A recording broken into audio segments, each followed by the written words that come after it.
ये बात है साल 1986 की, जब मेरी उम्र यही कोई 25 साल की रही होगी।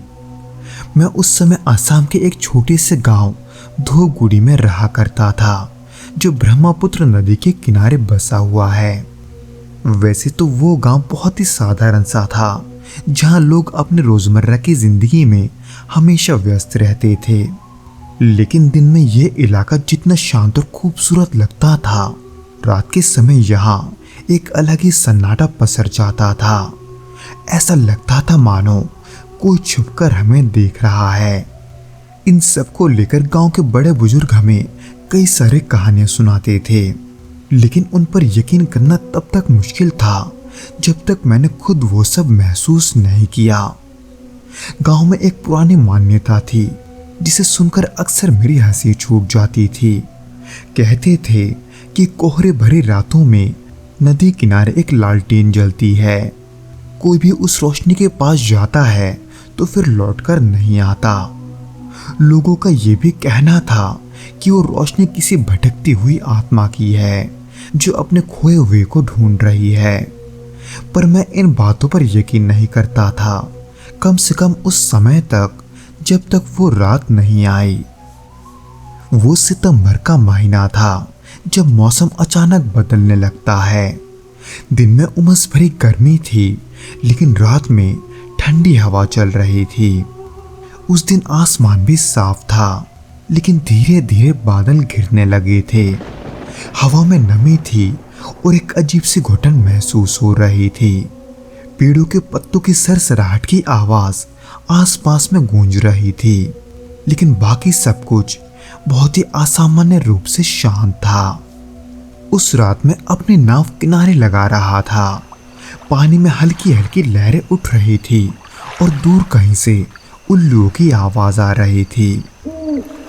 हवा में एक अजीब सी ठंडक थी, जो मेरे भीतर तक उतर रही थी। और तभी अचानक मुझे लगा जैसे कोई मेरे पीठ के पीछे खड़ा है। मुझे एक अजीब सा सिहरन भरा एहसास हुआ, लेकिन जब मैंने पीछे मुड़कर देखा तो वहां कुछ नहीं था। मेरे हाथ नाव के रस्सियों पर जकड़े हुए थे, लेकिन मेरी नजरें अब किनारे की ओर चली गई थी। तभी मैंने उसे देखा, वो लालटेन दूर कोहरे के बीच टिमटिमाती हुई। सच कहूं तो मैं पहले उसे देखकर ये समझ नहीं पा रहा था कि आखिर वो क्या है, लेकिन जब मैंने गौर से देखा तो मुझे ये ख्याल आने लगा कि क्या गांव वाले की बातें वाकई में सच है। वो रोशनी वही थी, किसी भी दिशा में हिले बिना। ऐसा लग रहा था जैसे वहां कोई खड़ा है, लेकिन कोहरे की वजह से कुछ भी साफ नहीं दिख रहा था। हालांकि मेरी मंशा तो ऐसी नहीं थी, और ना ही इसके बाद जो हुआ वो मेरे बस में था। पर मेरे मन में एक अजीब सा आकर्षण हुआ। पता नहीं क्यों, पर मैं उस रोशनी की तरफ खींचता चला जा रहा था। मेरे पैरों के नीचे की सूखी घास चरमराने लगी थी, जैसे महीनों से यहाँ कोई आया ही ना हो। घास के बीच बीच कहीं गीली मिट्टी थी, जो मेरी चप्पलों से चिपक रही थी। हर कदम के साथ हल्की नमी भरी मिट्टी की गंध हवा में घुलती जा रही थी। फिर अचानक एक तेज हवा का झोंका आया, जिससे पास के छोटे पौधे सरसराने लगे, और उसी समय कहीं दूर पानी में किसी चीज के गिरने का आवाज आने लगा। उसी पल ठंड इतनी बढ़ गई थी कि मेरे हाथ पैर सुन पड़ने लगे थे, और मेरी सांसें हल्की भाप बनकर हवा में घुलने लगी थी। पर मैं पता नहीं क्यों इन सब के बाद भी नहीं रुका। जैसे ही मैं और करीब पहुंचा, मुझे लगा कि मुझे किसी ने पीछे से छुआ है। एकदम से मेरा पूरा शरीर झन्ना उठा था, लेकिन जब मैंने झटके से पीछे देखा तो वहां कोई नहीं था।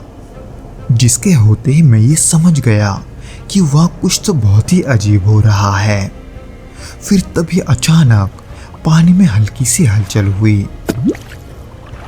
मैंने नदी की ओर देखा तो वहां कोई खड़ा था, एक धुंधली सी परछाई जिसने लालटेन पकड़ी हुई थी। मैं समझ नहीं पा रहा था कि यह मेरा भ्रम है ये सच में वहां कोई खड़ा है, जिसे देखकर मेरे रोंगटे खड़े हो गए थे। मैंने वहां से वापस जाने की कोशिश की, लेकिन मेरे पैर वो जैसे जमीन से चिपक गए थे। मैं हिल भी नहीं पा रहा था। तभी वो परछाई धीरे धीरे मेरी तरफ बढ़ने लगी। उसकी चाल बहुत ही असामान्य थी, जैसे वो पानी के ऊपर तैर रहा हो, जिसे देखकर तो मुझे अपने आंखों पर यकीन नहीं हो रहा था। पर तभी उसी वक्त कानों के पास मुझे एक फुसफुसाहट सुनाई दी। उस फुसफुसाहट में एक गहरी उदासी थी, जिसमें कोई मुझे मेरे नाम से मुझे पुकार रहा था। पर उस आवाज को नदी किनारे से आता हुआ सुनकर मैंने वहां जाना ठीक नहीं समझा और अपनी पूरी ताकत लगाकर खुद को वहां से खींचने लगा और जितना जल्दी हो सके वहां से भागने की कोशिश की। लेकिन जैसे ही मैंने अपना पहला कदम उठाया, मुझे पीछे से एक दिल दहला देने वाली चीख सुनाई दी। हालांकि वो चीखने की आवाज किसकी थी ये तो मुझे नहीं पता, पर अचानक से उस आवाज को सुनकर एकदम से मैं कांप उठा था, इसलिए मेरे कदम और तेज हो गए। मैंने पीछे मुड़कर भी देखने की हिम्मत नहीं की कि वहां क्या है। मैं वहां से इतना तेज भागा कि मैं हांफते हुए अपने घर पहुंचा। मेरी दिल की धड़कनें इतनी तेज थी कि मैं खुद उनको सुन पा रहा था। इन सब के बाद उस रात मुझे नींद नहीं आई, ये सोचकर कि मैंने नदी किनारे क्या देखा। जब सुबह होने पर मैंने ये सब बातें अपने आस पड़ोस में बताई तो उन्होंने सिर्फ अपना सिर हिलाया और कहा कि मैंने वही देखा जो सालों से लोग देखते आ रहे हैं। आज भी जब भी मैं उस रात को याद करता हूँ तो मुझे ये यकीन नहीं होता कि ऐसी चीजें भी हमारे बीच मौजूद है।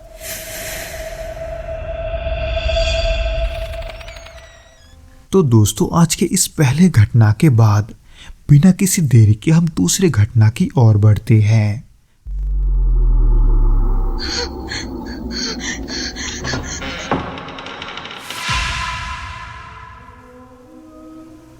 ये बात है साल 2017 की।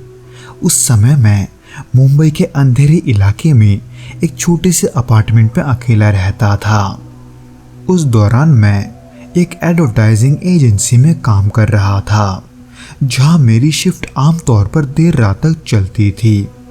काम से लौटते लौटते अक्सर रात के 12 या 1 बज जाया करते थे। शहर की भाग दौड़ के बाद जब मैं अपने अपार्टमेंट पे आता था तो बहुत ही शांति महसूस होती थी, लेकिन ये शांति ज़्यादा समय नहीं रहने वाली थी। मैं जिस अपार्टमेंट पे रह रहा था वो पुराना था, जिसकी दीवारों पर हल्की दरारें थी और दरवाजे हल्की हवा में भी चरमरा उठते थे। पहली बार जब मैंने ये घर लिया था तब मुझे कोई परेशानी नहीं हुई थी, लेकिन कुछ ही हफ्तों में मुझे अजीब अजीब चीज़ें महसूस होने लगी। कभी रात में ऐसा लगता कि कोई मेरे बेडरूम के दरवाजे के पास खड़ा है, लेकिन जब मैं उठकर देखता तो वहाँ कोई नहीं होता। ये सब कुछ तब शुरू हुआ जब मुझे पहली बार रात के 3 बजे एक फ़ोन आया। वो एक अनजान नंबर था। मैं थका हुआ था, इसलिए मैंने बिना देखे ही वो फ़ोन उठा लिया। हालांकि उठाते ही मैंने हेलो कहा, लेकिन उधर से कोई आवाज़ नहीं आया।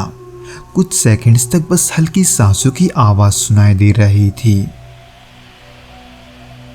इसलिए मैंने दोबारा हेलो कहा, लेकिन इस बार भी कोई जवाब नहीं आया। सिर्फ एक धीमी सांसों की आवाज़ थी, जैसे कोई फ़ोन के बहुत ही पास बैठा हो और बस मेरी बातें सुन रहा हो। कुछ देर तक ऐसे ही रहने के वजह से मैंने फ़ोन काट दिया और वापस सोने चला गया। हालांकि शुरू में तो मुझे ये कोई रॉन्ग नंबर का मामला लगा था, लेकिन उसकी अगली रात ठीक उसी समय फिर से वही फ़ोन मुझे दोबारा आया, जिसके बाद मैंने पहले की तरह हेलो तो बोला, लेकिन फिर एक बार दूसरी तरफ कोई नहीं था, सिर्फ सांसों की आवाज ही उस फोन में गूंज रही थी। हालांकि शुरुआत में मैंने इन सब पर उतना ज्यादा ध्यान नहीं दिया, लेकिन ये सब मुझे खटकने तब लगा जब तीसरे दिन भी वही फोन मुझे दोबारा ठीक उसी समय फिर से आया। पर इस बार मैंने कुछ देर तक फोन बजने दिया, लेकिन जब घंटी बंद नहीं हुई तो मैंने उसे उठा लिया। पर फिर से वही सांसों की आवाज।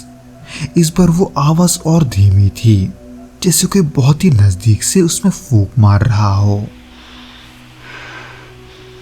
उस रात के बाद ये सिलसिला हर दिन चलने लगा।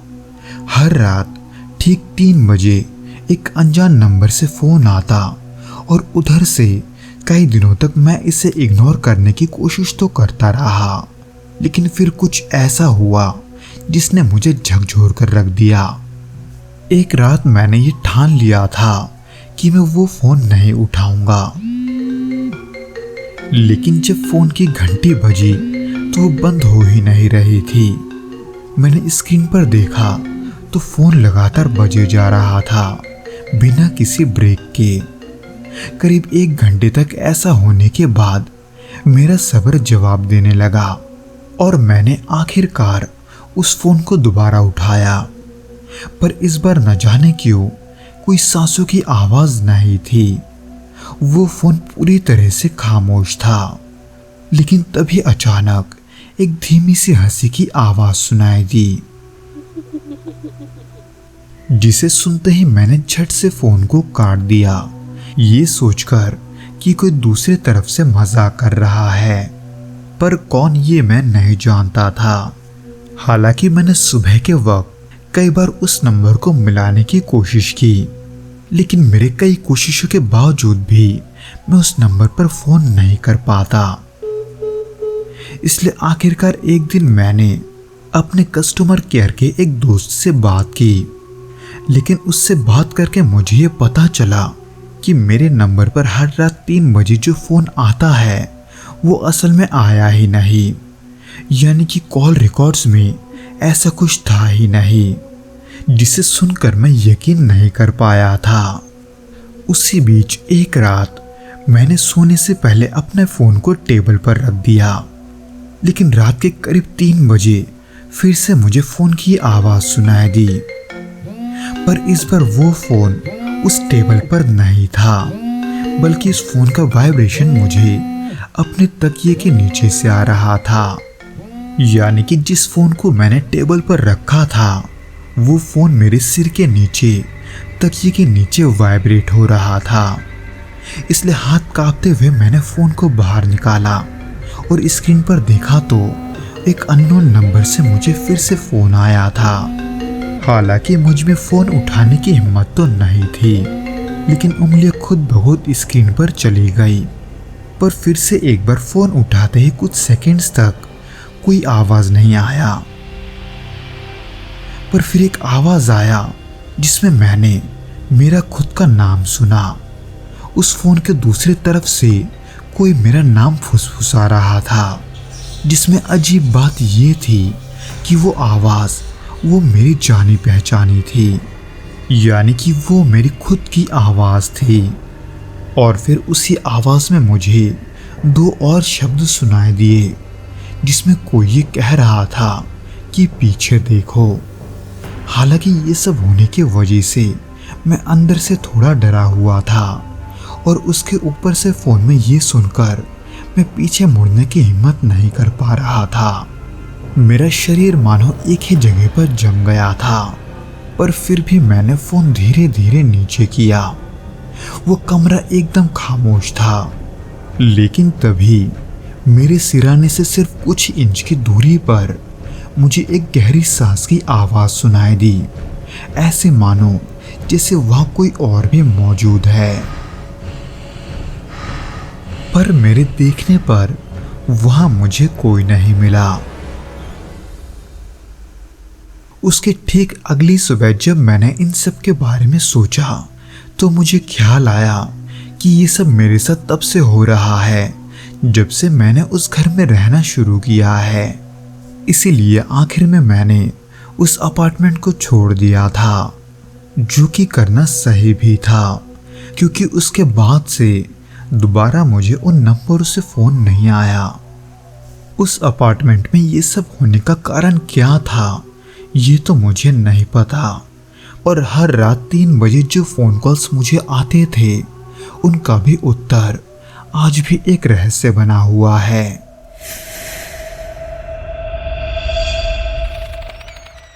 तो दोस्तों, ये तो था वो घटना जो कि राहुल जी के साथ घटा था। उम्मीद करता हूँ कि आपको ये पसंद आया होगा, और अगर आया हो तो प्लीज़ इस वीडियो को लाइक करके इसे अपने दोस्तों के साथ शेयर ज़रूर करना, और हमें कमेंट करके ये ज़रूर बताना कि आपको ये वीडियो कैसा लगा।